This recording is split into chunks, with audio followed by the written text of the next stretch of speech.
What's going on, everyone? So the news of the Lakers declining Jalen Hood-Schifino's option is a bit surprising. Like, obviously, Jalen Hood-Schifino has not been what the Lakers need him to be. He's not been great. He hasn't really looked like an NBA player. He's been dealing with injuries from the moment, really, he's been drafted. But he is still on a rookie deal. The Lakers have made a big point of emphasis of developing guys, right? Really want to develop guys. Yes, he makes like $4.4 million next year, which, yeah, you can clear that off your cap space and it gives you some flexibility, but they're supposed to operate as an above the cap team. That $4.4 million, like, it's not going to change very much. I mean, if LeBron takes $20 million less, then yeah, it could change a lot.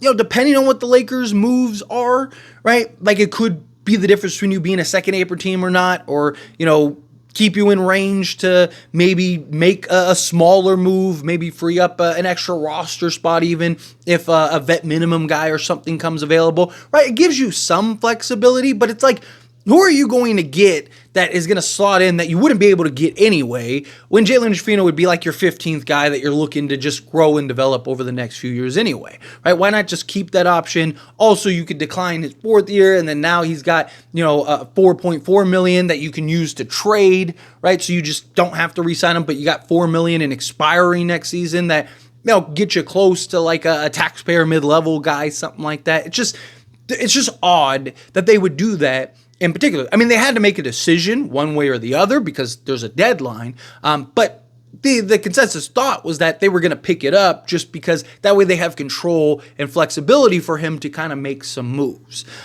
They could also just re-sign him in the offseason. So he's an unrestricted free agent. That doesn't mean that, like, the Lakers, like, that's it. The Lakers can't have him. No, they could sign him to, a 5-year, $10 million deal, right? Or not that much, but you know what I mean? Like 2 years, $4 million rather than 1 year, $4 million. Right? They could do something like that if they want to keep him and continue to develop him. And now you cleared $2 million off your books, which would be a vet minimum guy, right? So again, Lakers have some options there.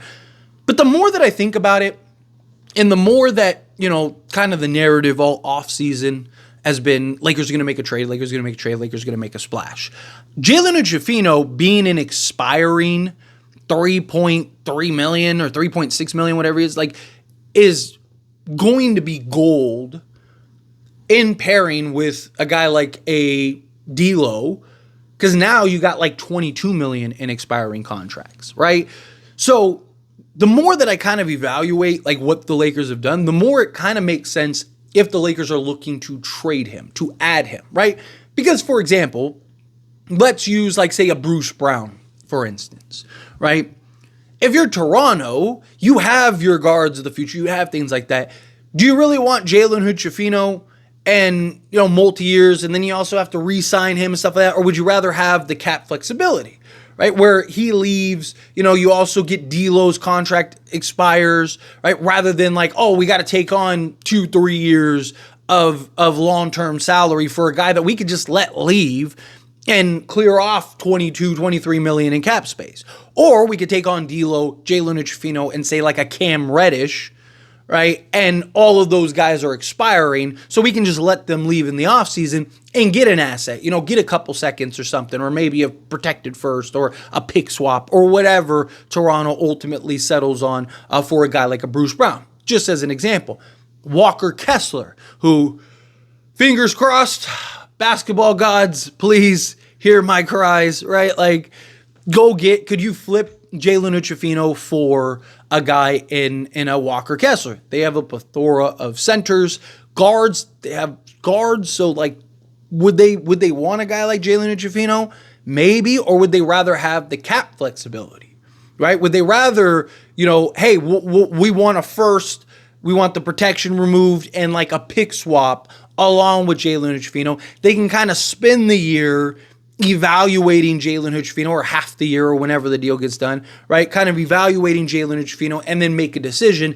And if they don't like him, they could just let him walk. They could just let him leave, right? Kind of like what they did with Taylor Horton-Tucker, right? Where it was like, okay, let's see what he can do. Okay, we'll just kind of let him go, and he ends up going to Chicago, right? Like, they could do something similar, but get some assets in return. Because a team like Utah, they're looking more for the assets rather than the salaries needed for that. And it's in their best interest to try to create as much cap space as possible so that way they can start building around Lauri Markkanen when his contract skyrockets, right? Like his contract, he's going to be playing on a max going forward. So would this be a move for, look, I've talked about Collin, Sexton, and I've talked about Walker Kessler.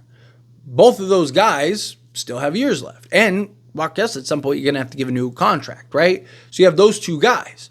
Well, it just so happens that D'Angelo Russell, who is an expiring contract, and Jalen Hood-Schifino, who is an expiring contract, match beautifully with Walker Kessler and Collin Sexton.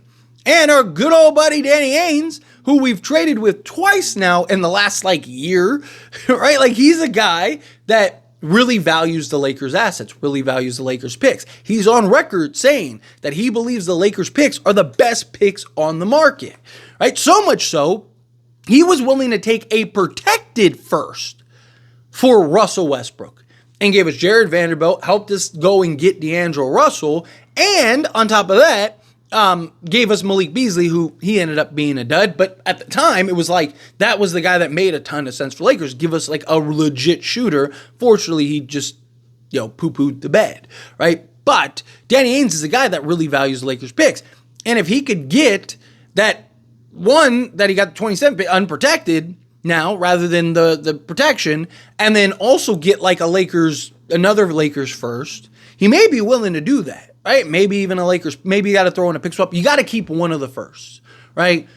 So my argument, if I'm the Lakers, is I'm calling Danny Ainges and I'm going, hey, we'll give you Jalen Hood-Schifino, we'll give you D'Angelo Russell for Collin Sexton and Walker Kessler. We'll give you a first, and if you want a pick swap, we'll give you a pick swap. Remove the protections on the pick that you own, right? So you're getting basically you have an unprotected first rather now than a protected first from the Westbrook deal. You get another unprotected first from us, and we'll give you a pick swap or something like that because you like our picks and you're hoping to be better than we are 5 years from now, right? Boom. Hopefully that's something that get it done. Also, D'Lo and JHS, they're expiring, right? So now you don't have to take on salary for Walker Kessler, so you get some flexibility there. You don't have to take on salary for a Collin Sexton, so you get some flexibility there. Collin Sexton isn't on a 4-year deal. I think he has one more year after this year, but still, that's the difference between them being able to be a year ahead rather than a year behind. Right? So it's hey, D'Lo expires. And if D'Lo's great for you and you like him, you can keep him, right? You can work out a new deal, maybe sign him to a new contract, right? And a lesser deal. You can see how it works. If it doesn't work, then fine. You just let him walk, no skin off your back. You get a first, you get a protected, two unprotected first now at this point, right? And maybe that's something that they'd be willing to entice. I just think it's odd that now that they just released essentially Jalen Hood-Schifino. I mean, they didn't release him this season, but he'll be unrestricted next season.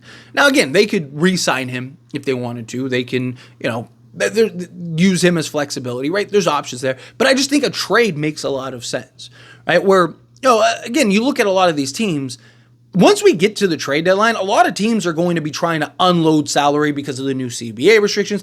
I mean, we've heard from now half the GMs in the league that have all said, the new CBA is incredibly restrictive. And on top of that, a lot of guys are going to start getting traded that teams didn't want to trade. Walker Kessler is going to need a new contract pretty soon. So are the Utah Jazz going to pay him? Probably not, right?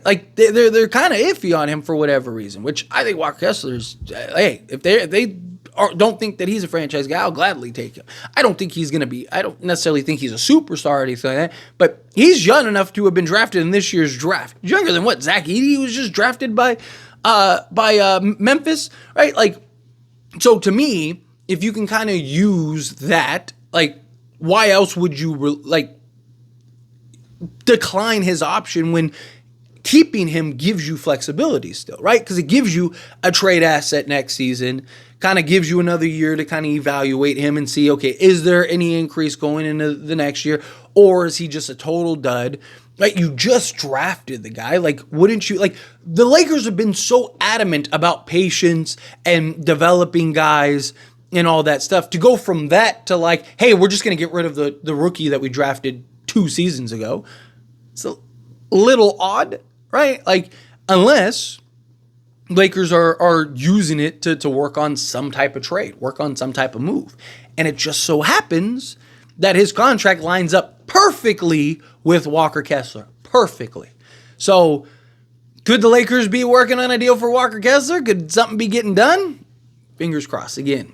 Oh, that would be amazing, right? Imagine the defense on the interior with Walker Kessler, who could give you like 5 blocks a game, and then Anthony Davis. Man. Anyway, as always, this is a discussion, and I pass a question on you. Let me know your thoughts and opinions down in the comments below. What do you think? How do you feel? What are your thoughts? Do you think, yes, it makes the most sense to trade him? He's an expiring contract, gives you another valuable trade chip. Go get Collin Sexton if you have to do it, whatever it takes. Again, however you feel, whatever your thoughts are, I love to hear it. So let me know down in the comments below. That being said, if you haven't liked this video, hit that like button. Helps me a lot. So we enjoy these types of videos. Truly appreciate it. Not subscribe to the channel, hit that subscribe button. Turn on the bell notifications. Appreciate y'all. See you in the next one. Thank you.